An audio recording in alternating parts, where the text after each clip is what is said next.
ভোরবেলায় সে বিদায় নিলে আমার মন আমাকে বোঝাতে বসলে, সবই মায়া। আমি রাগ করে বললেম, ওই যে টেবিলের ওপর সেলাইয়ের বাক্স, ছাদে ফুল গাছের টব, খাটের ওপর নাম লেখা হাত পাখাখানি, সবই তো সত্য। মন বললে, তবু ভেবে দেখো। আমি বললেম, থামো তুমি, ওই যে গল্পের বইখানি, মাঝখানের পাতায় একটি চুলের কাঁটা, সবটা পড়া শেষ হয়নি। এও যদি মায়া হয়, সে এর চেয়েও বেশি মায়া হলো কেন?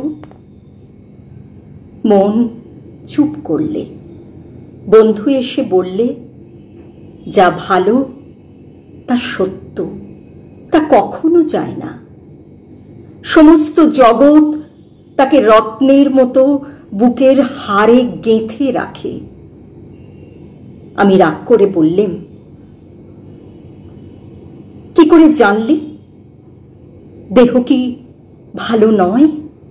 সে দেহ গেল কোনখানে? ছোট ছেলে যেমন রাগ করে মাকে মারে, আমি তেমনি করে বিশ্বে আমার যা কিছু আশ্রয় সমস্তকে মারতে লাগলেম। বললেন, সংসার বিশ্বাসঘাতক। হঠাৎ হঠাৎ চমকে উঠলেম।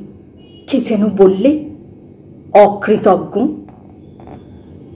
জানলার বাইরে দেখি ঝাউ গাছের আড়ালে তৃতীয়ার চাঁদ উঠেছে।